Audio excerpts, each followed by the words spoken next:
जो थे वेट कर रहे थे, कब कृष्ण बलराम आएंगे, कब कृष्ण बलराम आएंगे, कब हम उनके दर्शन करेंगे। तो सब लोग हाथ जोड़कर विनती कर रहे थे कि हमें सुंदर राजकुमारी की वजह से आज हमें कृष्ण भगवान का दर्शन करने को मिलेगा। आधे विदर्भवासी बोल रहे थे कि भगवान हमारे राज्य के दामाद बनेंगे, भगवान हमारे दामाद बनेंगे, भगवान हमारे दामाद, ऐसे करके बात एकदम आग की तरह फैल गई कि कृष्ण भगवान अगर आए हैं तो वो राजकुमारी रुक्मिणी से विवाह करने के लिए ही आए हैं। ऐसे करके जल्दी जल्दी जल्दी बात फैल गई। कैसे फैल गई?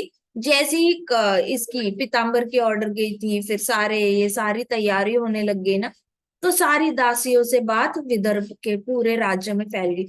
और सब लोग इतने, ऐसे होता है ना मुरझाया हुआ फूल होता है ना, वो कैसे अचानक से खिल जाता है, वैसे सबके चेहरे ऐसे गिरे हुए थे, रो रहे थे सब, रोते हुए चेहरे सारे ऐसे खिल उठे थे, सब हंसने लगे थे, गाने लगे थे, और बहुत ज्यादा प्रसन्न चित्त होकर सब बोलने लगे थे कि क्या ये सच है, विदर्भ के दामाद पूर्ण पुरुषोत्तम भगवान बनेंगे, हमारे हमारा रिश्ता बनेगा, हमारा रिश्ता द्वारकाधीश से बनेगा, क्या ये सच है, हमारा देश जुड़ेगा द्वारका के साथ। ऐसे करके किसी को भरोसा ही नहीं हो रहा था कि गठबंधन होने वाला है द्वारका में और विदर्भ में। ये तो ऐसे हुआ कि विदर्भ की इटरनली प्रोटेक्शन करने की एक गारंटी ही आ गई है अगर भगवान दामाद बनकर आ गए विदर्भ के।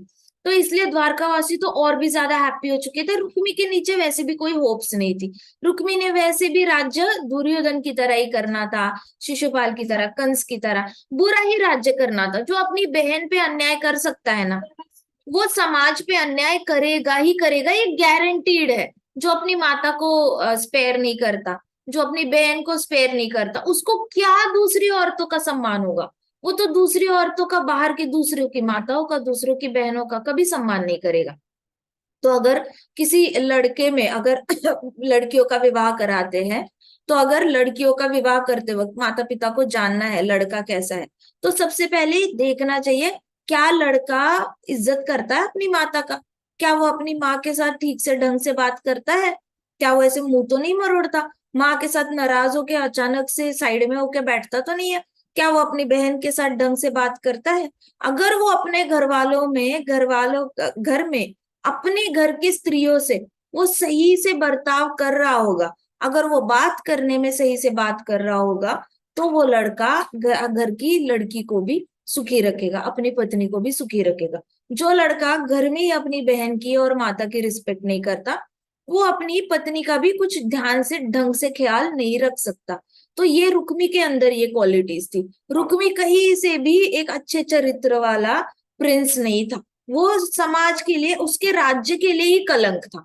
तो उसने अपनी बहन को जबरदस्ती विवाह करने का जब उसने प्लान किया था, तभी पता चल गया था विदर्भ के वासियों को कि ये राजा आगे जाकर हमारे मृत्यु का कारण बनेगा, हमारे परिवार का शोषण करेगा, हमारा शोषण करेगा और पूरे समाज का शोषण करेगा। तो विदर्भवासी इतने ज्यादा, उनकी खुशी का कोई ठिकाना नहीं रहा, सब लोग नाचने गाने लगे थे, और सबके हृदय से भयंकर शिशुपाल की का डर ही चला गया था। मतलब शिशुपाल असुर है, असुर का डर निकल जाना भगवान के स्मरण मात्र से, सोचो कितना बड़ा एग्जाम्पल है। इस लीला में ही पता चलता है, इधर शिशुपाल है, इधर रुक्मी है, वो चाहते हैं तो विदर्भवासियों को एक मोमेंट में उन पे अटैक करके ना अपने ही देश के लोगों को जलाकर मार सकते हैं। होता है ना, कितने सारे लोग हैं अपने ही देश के लोगों को जलाकर मार रहे हैं, कभी बस जला देते हैं, कभी ये जला दो, दुकानें जला दो, घर जला दो। अपने ही देश के लोगों को मारने के लिए अपने ही देश के लोग काफी होते हैं। तो वैसे ही रुक्मी और इसका राज्य है। लेकिन इन लोगों का डर, इस डर से भी विदर्भवासी बाहर आ गए, और वो बहुत खुलेआम उन्होंने सेलिब्रेशन ही शुरू कर दिया। बात जैसे फैल गई ना, सेलिब्रेशन शुरू हो गया, पूर्ण पुरुषोत्तम द्वारकाधीश आ गए, पूर्ण पुरुषोत्तम द्वारकाधीश आ गए। तो विवाह के पूर्व शांत और गंभीर मुद्रा में रुक्मिणी महल से बाहर आई। अब रुक्मिणी को, राजकुमारी रुक्मिणी को पता था कि भगवान आए हैं ऑलरेडी। तो रुक्मिणी, नेचुरली उनका स्वभाव भी वैसे गंभीर है, ऐसे मिसअंडरस्टैंड नहीं करना चाहिए रुक्मिणी माता को। रुक्मिणी माता बाय बर्थ ही she is much more mature than her age. अगर वो 5 साल की होगी तो वो 10 साल की लड़की की तरह बिहेव करेगी, अगर वो 10 साल की होगी तो वो 15 साल की लड़की की तरह बिहेव करेगी, अगर वो 15 साल की होगी तो वो 25 साल की तरह बिहेव करेगी। तो उनके अंदर बाय बर्थ ही मैच्योरिटी थी। क्यों होनी चाहिए एक माता के पास जो क्षत्राणी है? क्योंकि उसको पूरे देश का आगे जाकर ख्याल रखना था। राजकुमारी रुक्मिणी जो थी, उनकी जिम्मेदारी थी जब वो महारानी रुक्मिणी बनेगी तो पति के एब्सेंस में द्वारका का पूरा राज्य जो है वो उनको संभालना पड़ेगा। So that was the level. तो एक राजा को अपनी प्रजा से ज्यादा मच्योर होना पड़ता है। राजा राजा को ज्यादा दूरदर्शी बनना पड़ता है कि 10 साल बाद मेरी प्रजा कैसे लगनी चाहिए, मेरा राज्य कैसे दिखना चाहिए। उसके हिसाब से उसको आज उसके अपने स्टेप्स उठाने पड़ते हैं। तो राजकुमारी रुक्मिणी पहले से ही गंभीर स्वभाव की थी। वो बहुत ज्यादा ऐसे चाइल्डिश नेचर की नहीं थी, अननेसेसरी ज्यादा हंसना, ज्यादा बोलना और ज्यादा ऐसे मजाक, हंसी मजाक करना, इस नेचर की नहीं थी। She was very mature, centred. ठहराव था उनकी वाणी में, ठहराव था। उनको पता था कि कहाँ पे ज्यादा बात करनी है, कहाँ पे कम बात करनी है, कैसे अपना अटेंशन डिवाइड करना है सब में। ये सारा ठहराव जो था ना, वो राजकुमारी रुक्मिणी के पास था। तो अब उनको अंदर से तो कौन सी लड़की के अंदर बटरफ्लाईज नहीं ऐसे उड़ेंगे कि कृष्णा आए हैं विवाह करने के लिए, she will be so happy. लेकिन रुक्मिणी माता ने अपने चेहरे पे नहीं दिखाई दिया, चेहरे पे नहीं दिखाया उन्होंने। वो रूम से बाहर निकली ना, तो वो ऐसे ही निकली जैसे कि महारानी रुक्मिणी, द्वारकाधीश की पत्नी कैसे निकलनी चाहिए, वैसे रॉयल डिमेन्योर के साथ। प्रभुपाद कहते हैं कि रुक्मिणी माता जब वॉक करती है तो उनके हर चाल से, उनके द वे शी वॉक्स, उससे उनका रॉयल डिमेन्योर झलकता है। वो कितनी ज्यादा रॉयल फैमिली के है, वो बिलोंग करती है, वो दिखता है उनकी चाल से, उनकी करेज दिखती है। जैसे एक शेरनी वॉक करती है ना, वैसे रुक्मिणी माता की चाल से उनका करेज, उनकी हिम्मत और उनका बहुत ज्यादा धैर्य, वो सारा उनकी चाल से डिस्प्ले होता है। तो रुक्मिणी माता बाहर आई तो बहुत गंभीर मुद्रा में, गंभीरता से वो बाहर वॉक करके आई थी अपने महल से। उन्होंने मंदिर दर्शन के लिए प्रस्थान किया। रुक्मिणी सुंदर वस्त्रों तथा आभूषणों से सुसज्जित अपनी माता तथा सखियों के साथ चल रही थी। तो जब रुक्मिणी जब राजकुमारी रुक्मिणी, ये होता है ना अपना, इसको क्या कहते हैं, पालकी होती है। तो जैसे ही वो पालकी में चढ़ी थी, तो आप देखो नॉर्मली जो होते हैं, तो पालकी में चढ़ के वो ऐसे खिड़की साइड करके ऐसे लेफ्ट राइट देखते हैं, कोई दिख रहा है क्या, कृष्णा है क्या, कहीं है क्या, ऐसे वाला। तो अभी रुक्मिणी, राजकुमारी रुक्मिणी इतनी निश्चिंत हो चुकी थी, जैसे ही ब्राह्मण देवता ने उनको न्यूज दिया था, तो वो बड़ी गंभीरता से बहुत पॉइज्ड होकर पालकी में चढ़ी थी। और फिर पालकी में चढ़ने के बाद उन्होंने कृष्ण भगवान को ढूंढने की बिल्कुल भी कोशिश नहीं की थी। Why? Because she wanted to protect Krishna. उनके अंदर ऑलरेडी सेवा भाव आ चुका था, ऑलरेडी ये भाव आ चुका था कि मैं कोई ऐसी स्टेप ना लूं जिससे कि कोई कृष्णा पे अटैक करे, कि रुक्मी को, गलती से रुक्मी और रुक्मी के गुप्तचरों को बिल्कुल भी ये नहीं पता चलना चाहिए कि मुझे पता है भगवान पधार चुके हैं। So she tried her best to really hide the fact that she knows that Krishna has come over here. तो रुक्मी को लगा पिताजी को पता है, रुक्मिणी को तो नहीं पता होगा, वो तो अपना अपना रूम में है, किसी ने उसको नहीं बताया होगा। अब ये न्यूज जो है रुक्मिणी के महल तक तो नहीं पहुंची होगी, पिताजी तक पहुंच सकती है क्योंकि पिताजी के कई सारे गुप्तचर घूम रहे हैं। तो पिताजी को पता चलने दो, रुक्मिणी को नहीं पता चले वही बेटर है, क्योंकि उसने चुपचाप शादी करनी है शिशुपाल के साथ। तो रुक्मिणी ने अपनी भी बहुत ऐसे सीरियस गांभीर्य मुद्रा से प्रूव कर दिया कि she was not knowing that Krishna has कम। तो गुप्तचर जाकर किसी भी तरीके से बॉडी लैंग्वेज को रीड करके रुक्मी को नहीं बता पाए कि रुक्मिणी माता की चाल ढाल में कोई फर्क आया है। गुप्तचरों को भेजा ही इसलिए था मॉनिटर करने के लिए कि देखो परिवार में किस किस की चाल में फर्क आया है, पिताजी की चाल में फर्क आया है दिख रहा है, क्या मेरी बहन की भी चाल में फर्क आया है। ऐसे करके रुक्मी ने गुप्तचर लगाए थे हर फैमिली मेंबर के पीछे। अब जब रुक्मिणी माता की कोई इंफॉर्मेशन रुक्मी तक वापस नहीं गई, सो रुक्मी निश्चिंत था, कुछ नहीं होगा, बहन को कुछ नहीं पता, बहन ने बैठना है अपने मंडप में और विवाह कर लेना है शिशुपाल के साथ। अब जैसे ही वो मंदिर के यहाँ पे उतरी राजकुमारी रुक्मिणी, तो एक साइड उनकी मदर थी और एक साइड सिस्टर्स थी, कजिन सिस्टर्स थी। पीछे ढेर सारी दासियां जो थी, ढेर सारा सामान लेके, दिए लेके, अगरबत्ती लेके, गेरू लेके, सब लोग पीछे से महारानी राजकुमारी रुक्मिणी का पीछे से वॉक कर रहे थे। और आगे फूल डालने वाली जो दासियां थी, वो फूल बिछाए जा रही थी ताकि राजकुमारी रुक्मिणी के पाँव जो है वो नीचे ना लगे। तो राजकुमारी Rukmini she was walking on the flowers, और फ्लावर्स पे वॉक करते वक्त हाथ में उनकी आरती की थाल थी। तो आरती की थाल लेके, और इसमें भी प्रभुपाद कहते हैं कि उनके आरती की थाल में जो दिया लगाया था ना, वो भी नहीं फड़फड़ा रहा था। इतनी स्टेडी वॉक थी राजकुमारी रुक्मिणी की। तो उनकी जो वॉक होती थी ना, उससे दिया भी ना बुझे, इतना ज्यादा वो स्मूथ वॉक करती थी। इस पे उनकी वॉकिंग स्टाइल भी बहुत ज्यादा ये थी। वो ऐसे बहुत ठुमक ठुमक के नहीं चलती थी। She was not at all childish. तो उन्होंने ऐसे सीधे वॉक करके, उनका दिया भी नहीं फड़फड़ाया था, इतना ज्यादा पॉइज था राजकुमारी Rukmini. So you understand the character of Rukmini माता। रुक्मिणी माता कोई ऐसे साधारण स्त्री नहीं है, वो द्वारकाधीश की होने वाली पत्नी है। She is a very very high standard girl. तो वो वॉक कर रही थी, और साथ में सखिया भी चल रही थी, दासिया भी थी, दासिया सेवा में वहां पे उनके सामने हाजिर थी। तो किसी भी खतरे से रक्षा करने के लिए चारों ओर से राजकुमारी रुक्मिणी को अंगरक्षकों ने घेर लिया था। तो जहां पे भी राजकुमारी रुक्मिणी थी, बॉडीगार्ड्स, चारों ओर से बॉडीगार्ड्स ने उनको घेर रखा था। तो मंदिर के यहाँ पे सारे बॉडीगार्ड, स्पेशल बॉडीगार्ड्स अपॉइंट किए गए थे सिर्फ राजकुमारी रुक्मिणी का रक्षण करने के लिए। उनके आगमन पर धुंधुरी बजाई गई, शंख बजाए गए, मधुर संगीत बज रहा था, ढेर सारे ब्राह्मण श्लोक गा रहे थे, और संगीत का वातावरण था। तो वहां पे रुक्मिणी, राजकुमारी रुक्मिणी का वेलकम करने के लिए ऑलरेडी फंक्शन ऑर्गेनाइज था वहां पे। सहस्त्र ब्राह्मण पत्नियों ने प्रार्थना की, रुक्मिणी को पुष्पहार दिए, और ब्राह्मण पत्नियों ने प्रार्थना की, प्रे करते करते उन्होंने सीक्रेटली प्रे किया था कि हमारी रुक्मिणी को कृष्णा मिले, हमारी रुक्मिणी को कृष्ण भगवान मिले।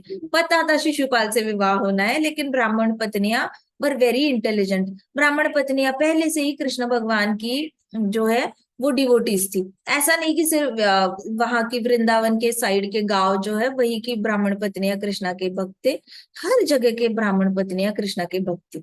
तो ये सीक्रेटली प्रे कर रहे थे रुक्मिणी माता के लिए कि इनका विवाह कृष्णा से हो। तो ब्राह्मण पत्नियों ने और ज्यादा शीघ्रता से प्रार्थना की रुक्मिणी के लिए, और उनके ऊपर पुष्प बरसाए। ब्राह्मण पत्नियों ने राजकुमारी रुक्मिणी के ऊपर पुष्प बरसाए। फिर किसी कोई कोई ब्राह्मण पत्नी आगे आई, और राजकुमारी रुक्मिणी को उन्होंने चंदन का लेप भी लगाया, और फिर विभिन्न प्रकार के रंगीन वस्त्र उनको गिफ्ट में दिए। देखो, ब्राह्मण पत्नियां सुहागन पत्नियां जब गिफ्ट में देती है, तो इसका मतलब होता है कि जिसको गिफ्ट मिल रहा है, इसको टच नहीं करना, जिसको गिफ्ट मिल रहा है वो बहुत सालों तक सुहागन रहती है, उसका पति जो है वो बहुत सालों तक लंबी उम्र चलता है। इसलिए जब कोई विवाहित स्त्री गिफ्ट करती है, उसको नो नो नहीं बोलना चाहिए, अरे क्यों दे रहे हो, मत दो मत दो, नहीं। कोई विवाहित स्त्री देती है ना, तो ले लेना चाहिए। तो उससे क्या होता है, विवाहित स्त्री के ब्लेसिंग्स मिलते हैं, और एक पत्नी का जो पति होता है वो लंबी उम्र तक जीता है। तो ये बहुत पहले से इंडिया में ट्रेडिशन चलता आ रहा है। और ऐसा कभी नहीं होता कि सिर्फ अपनी इच्छा से ही अपना पति लंबा जिएगा।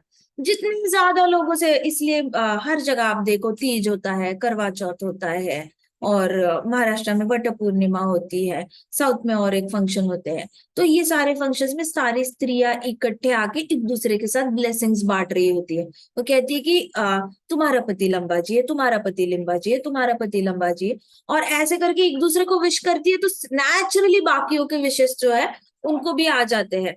तो इस तरीके से आदान प्रदान शादियों में भी होता है। When married lady gifts to another married lady, they are wishing each other that you live a longer happy life, let your husband live for a longer happy life. तो ब्राह्मण पत्नियों ने सेम आशीर्वाद दिया था रुक्मिणी को गिफ्ट करते हुए। सब ने, उनकी बजट तो इतना ज्यादा होगा नहीं ब्राह्मण पत्नियों का, थोड़ा थोड़ा ही होता है इनके पास लक्ष्मी, लेकिन सब लोग कलरफुल वस्त्र लाए थे, कलरफुल साड़ियां लाई थी राजकुमारी रुक्मिणी को गिफ्ट करने के लिए। तो राजकुमारी रुक्मिणी ने हर एक वस्त्र बहुत ही ज्यादा ब्राह्मण पत्नियों के चरण धूलि को अपने माथे पे लिया, और एक एक वस्त्र एक्सेप्ट किया। तो रुक्मिणी माता ने सिर्फ ऐसे ऐसे, हाँ थैंक यू, हाँ थैंक यू, हाँ थैंक यू। ये वेस्टर्न कल्चर है, जहाँ पे झुकने में भी उनकी कमर टूटती है। उनको वेस्टर्न कल्चर वालों को हेलो कैसे बोलना होता है, ऐसे बोलना होता है, हेलो हेलो हेलो, इतना करने में भी उनकी गर्दन टूटती है। लेकिन हमारे इंडिया में देखो कितनी ज्यादा विनम्रता है, पूरे झुक के चरण कमलों की मिट्टी हुए उसको सर पे ले रही है। कौन ले रही है? साक्षात हमारी रुक्मिणी महारानी ले रही है। रुक्मिणी महारानी है कौन? राधा रानी का एक्सपांशन। राधा रानी है कौन? जिनके चरणों की पूजा हमारे कृष्ण करते हैं। Oh my God, what a level. और वो झुक के ब्राह्मण पत्नियों के चरणों की धूल अपने माथे पे ले रही है। ऐसे करके उन्होंने सारी ब्राह्मण पत्नियों से गिफ्ट एक्सेप्ट किए। So one has to learn this way. Gift accept करना भी, it has there has to be a grace in accepting gift.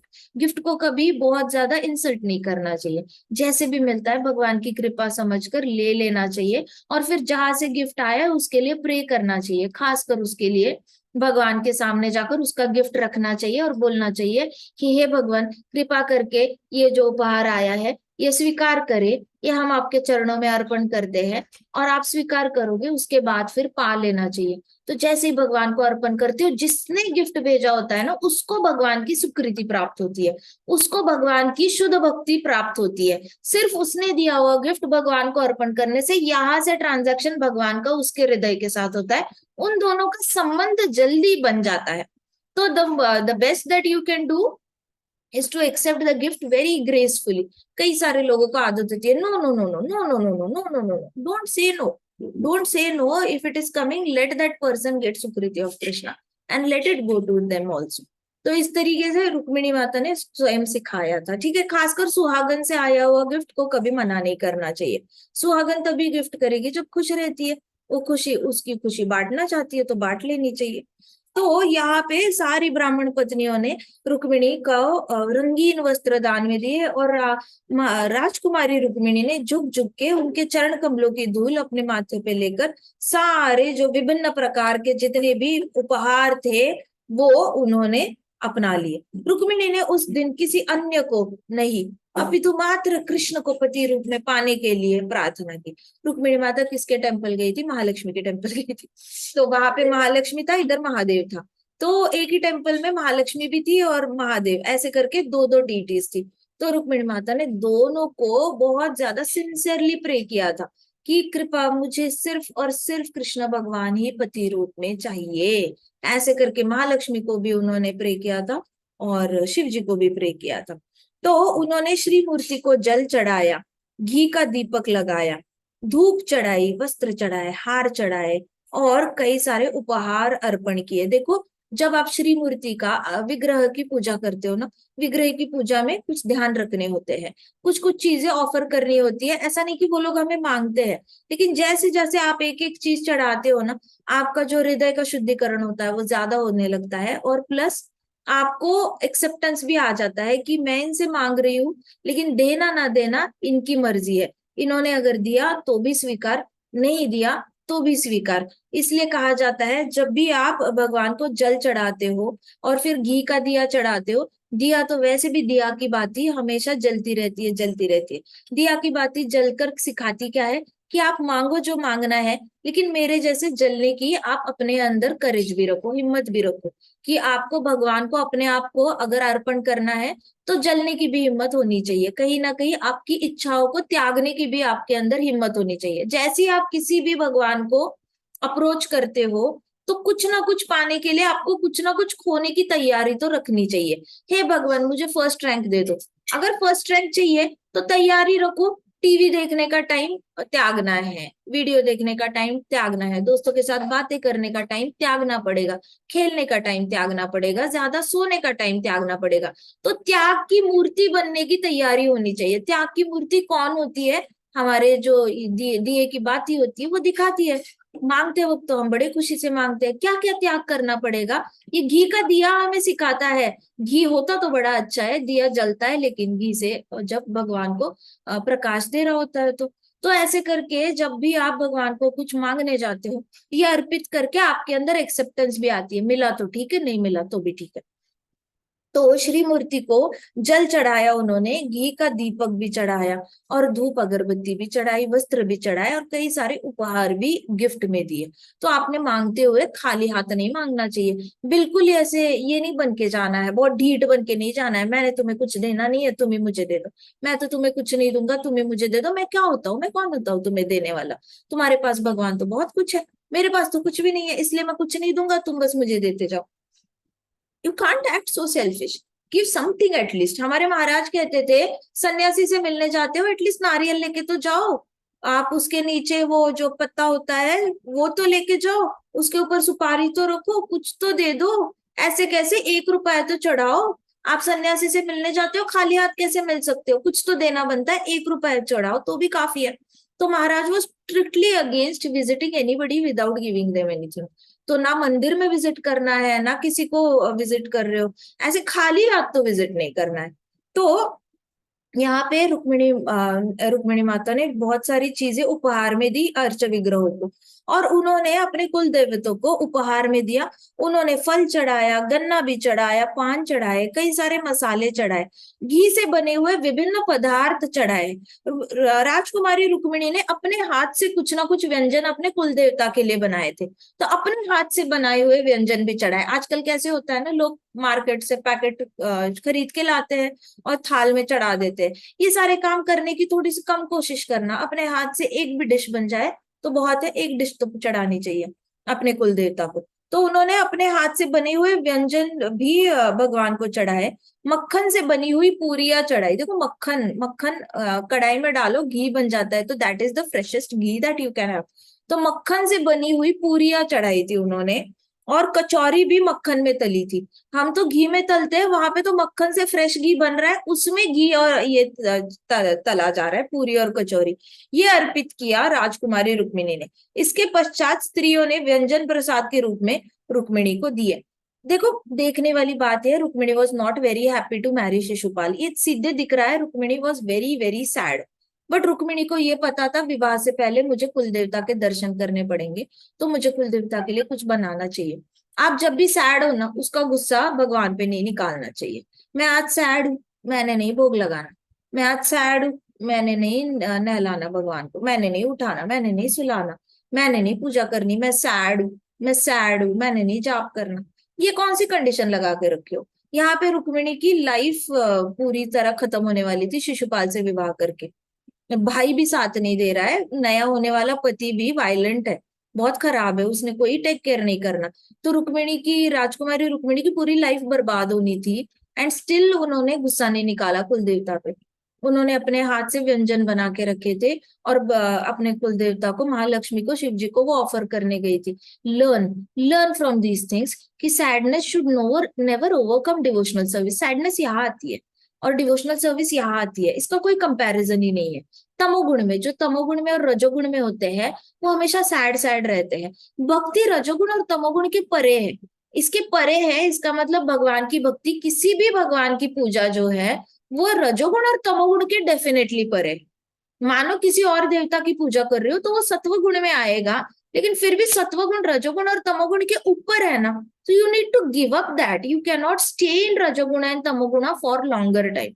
है सैडनेस है, वो भी एक सेक्शन है, साइड में रखो।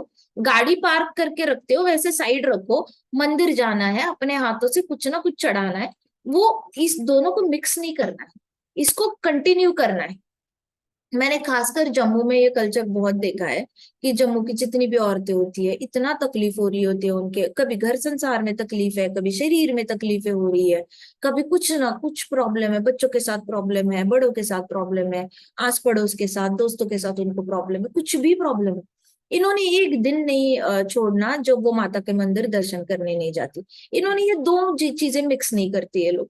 ये लोग हमेशा अपना जो दिनचर्या है, नित्य सेवा है, वो करेंगे। मैंने सेम वृंदावन में देखा था कि वृंदावन वासी मिक्स नहीं करते दो चीजें, कि घर में इसकी मृत्यु हो गई, पति की मृत्यु हो गई, इसका ये हुआ, उसका वो हुआ, अब मेरा परिक्रमा जाने का मन नहीं है, मेरा उठ गया मन, बाके बिहारी जी से मन उठ गया, राधा वल्लभ जी से मन उठ गया, श्याम सुंदर जी से मन उठ गया, ऐसा नहीं है।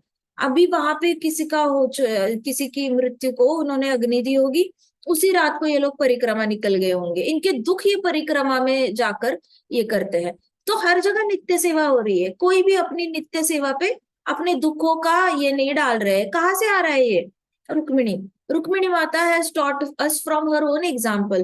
पूरी लाइफ उनकी तलवार के ऊपर चलने वाली होने वाली है, and still she is preparing भोगा फॉर भगवान। सो ये सीखना है हमें। तो उन्होंने, और ऐसा भी नहीं ऐसे वैसे करा करा नहीं किया नहीं किया, क्या फायदा शिशुपाल से विवाह, ऐसे नहीं, घी में मक्खन में तल तल के अच्छी डिशेस बनाई जा रही। तत्पश्चात रुक्मिणी ने हाथ जोड़कर अपनी पूजा समाप्त की। हाथ जोड़कर रुक्मिणी ने कृष्ण भगवान को अपने पति रूप में मांगा, देवताओं को भी पति रूप में मांगा। अपनी एक सखी का हाथ पकड़कर फिर वो मंदिर से बाहर आ गई। जब वो मंदिर से बाहर आ रही थी, तब रुक्मिणी के हाथ जो है वो कांप रहे थे। उनको बहुत डर लग रहा था कि क्या कृष्णा सेफ होंगे, क्या कृष्णा का सब ठीक होगा। हाथ पकड़ा था और ऐसे ऐसे हाथ कांप रहा था, अपनी सखी का हाथ पकड़ा था, फ्रेंड का हाथ पकड़ा था, but she was shivering a bit. और फिर तब जाके रुक्मिणी को थोड़ा सा ऐसे दिखा कि she is scared of something. तो जहां उनकी मदर ने देखा, उनकी मदर को लगा कि ये शिशुपाल से डरी हुई है, क्योंकि शिशुपाल वैसे भी थोड़ा सा असुरी था, दिखने में बस हैंडसम था, लेकिन उसका नेचर बहुत खराब था। होते हैं ना कुछ लोग दिखने में बड़े सुंदर होते हैं चांद जैसे, लेकिन उनके अंदर इतना ज्यादा हिंसा होती है कि ये हिंसा करने से डरते नहीं है। बाहर दिखाते वक्त बहुत सुंदर दिखाएंगे अपने आप को। इनको कहते हैं व्हाइट कॉलर क्रिमिनल्स कहते हैं। व्हाइट कॉलर क्रिमिनल्स कौन होते हैं? दिखने में सुंदर होते हैं, कपड़े बड़े सुंदर पहनते हैं, स्टैंडर्ड अच्छे अच्छे जूते पहनेंगे, सब कुछ अच्छे पहनेंगे, लेकिन चार दीवारी के अंदर जाके हिंसा करेंगे, अपने परिवार पे हिंसा करेंगे, पिताजी को निकाल देंगे घर से, माता को ओल्ड एज होम में डाल देंगे, पत्नी को मारेंगे, बच्चों को मारेंगे। ऐसे हिंसात्मक लोग भी होते हैं, दिखने में सुंदर होते हैं बस। उसमें से ये शिशुपाल था। तो रुक्मिणी के माता को पता चल गया। उनको ऐसा लगा कि ये शिशुपाल से डरी हुई है। जैसे ही उन्होंने देखा कि इसने अपनी सखी का हाथ ऐसे पकड़ के हाथ शिवर हो रहा है, तो रुक्मिणी की माता ने दूसरी साइड से उसका हाथ पकड़ लिया था, उसके हाथ से आरती की थाल अपने हाथ में ली थी और उनका हाथ ऐसे अच्छे से पकड़ लिया था। तो रूप गोस्वामी कहते हैं कि जब भी भक्त को डर लगा है ना, तो कृष्णा सबसे ज्यादा सेंसिटिव डर लगने वाले भक्त के साथ हो जाते हैं। कृष्णा को अगर पूछा जाए ना कि ये भक्त आपकी मेडिटेशन कर रहा है और ये भक्त डरा हुआ है, आप किसके पास भाग के जाओगे? कृष्णा बोलेंगे ऑब्वियसली डरे हुए भक्त के पास पहले जाऊंगा, मेडिटेशन वालों के पास बाद में चला जाएगा, उसके वो ऑलरेडी है, रेडी है, चला जाऊंगा उसके पास। डरा हुआ भक्त के पास मैं सबसे पहले जाऊंगा। दैट्स वाई पृथ्वी माता जब डरी हुई थी, कृष्णा ने प्रॉमिस किया मैं आता हूं।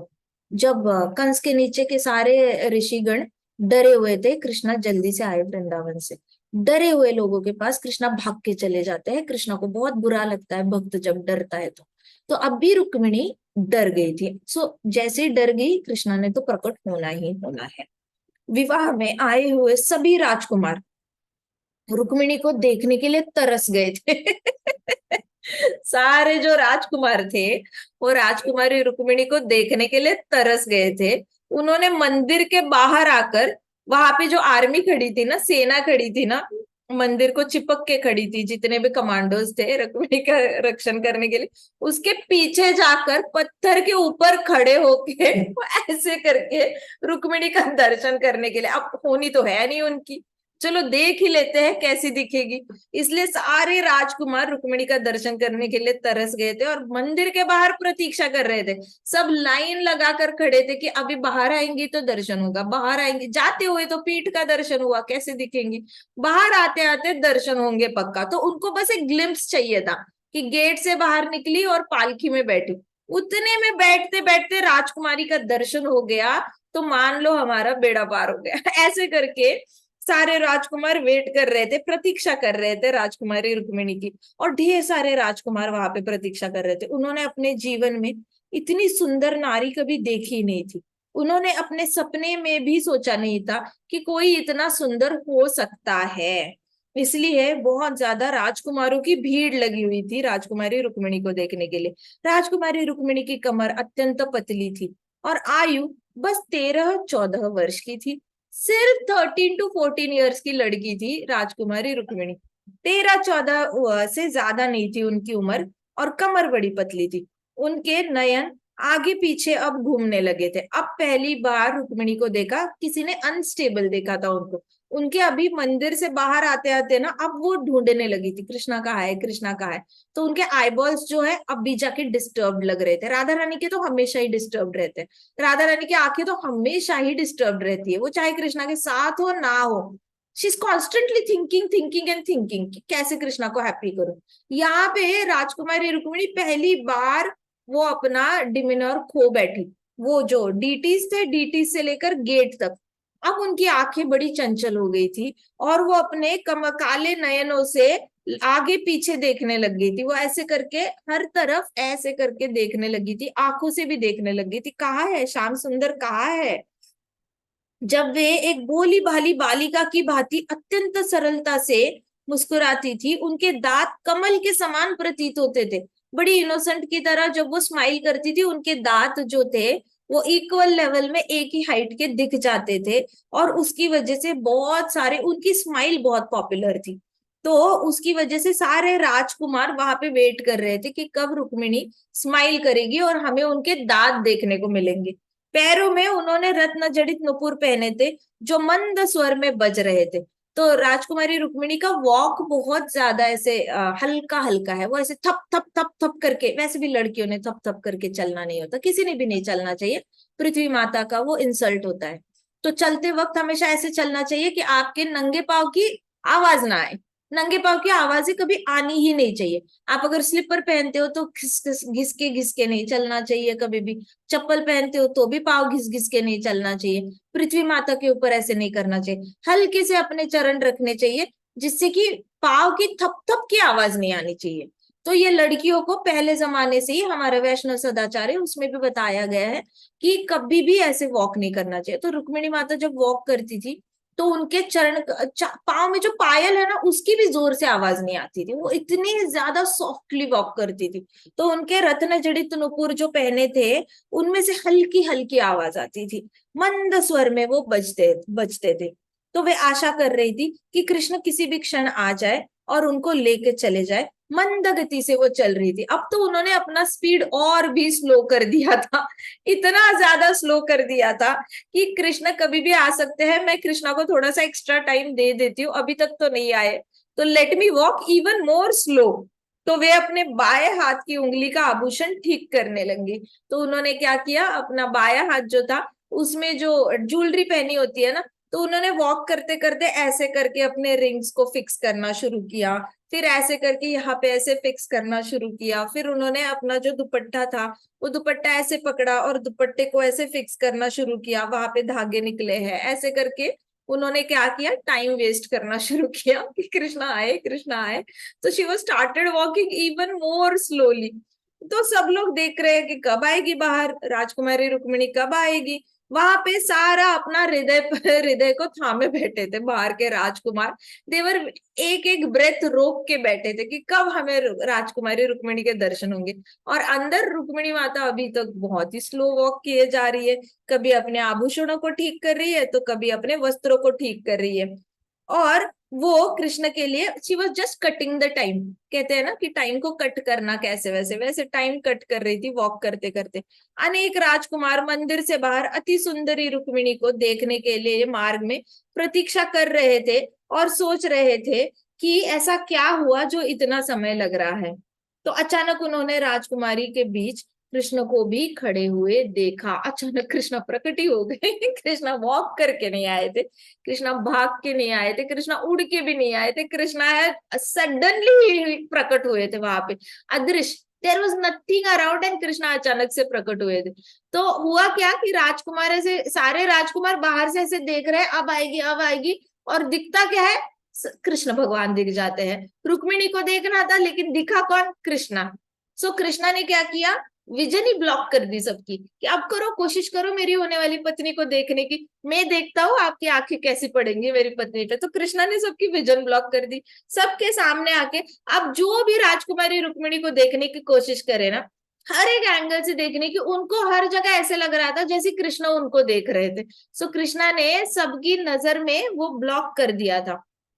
तो इसमें ना भक्ति विनोद ठाकुर जी बड़े मजे में कहते हैं, वैसे तो वो मजाक कम ही करते हैं, लेकिन वो कहते हैं कि अगर राधा रानी के पास जाओगे तो कृष्ण मिलेंगे, लेकिन कृष्णा के पास जाओगे तो राधा रानी मिलेगी, इसकी कोई गारंटी नहीं है। तो इसलिए गौड़ीय वैष्णव जो होते हैं, वो गौड़ीय वैष्णव राधा और कृष्णा को कट्टे कट्टे वर्शिप करते हैं। कई सारे मार्ग होते हैं, डायरेक्टली कृष्णा के पास जाते हैं। डायरेक्टली कृष्णा के पास जाओगे तो चांसेस है कि राधा रानी से कभी मुलाकात भी नहीं होगी, ऐसे ही पत्थर वित्तर बनकर कृष्णा के आसपास ही रहोगे। लेकिन राधा रानी, सखिया, गोपिया, मंजरिया, ये कभी कोई कोई लीला देखने को नहीं मिलेगी। There would be much to your existence. But if you become a Gaudiya Vaishnava, then you go through Radha Rani and everybody, and then you get to enjoy lot of लीलाज। तो ये थोड़ा सा अंतर है इसमें। तो कृष्णा ने किसी को भी रुक्मिणी के दर्शन करने नहीं दिए। कृष्णा आके सामने पहाड़ की तरह खड़े हो गए। ऐसा नहीं कि साइज बड़ा था, लेकिन कृष्णा का तरीका है, एक जगह खड़े हो जाते हैं। अब जो भी कृष्णा को देखता है, सबको लगता है कि कृष्णा उन्हीं को देख रहे हैं। तो कृष्णा फ्री के दर्शन दे रहे थे, जबकि किसी ने मांगे भी नहीं थे कृष्णा के दर्शन। कृष्णा फ्री में अपने दर्शन बांट रहे थे।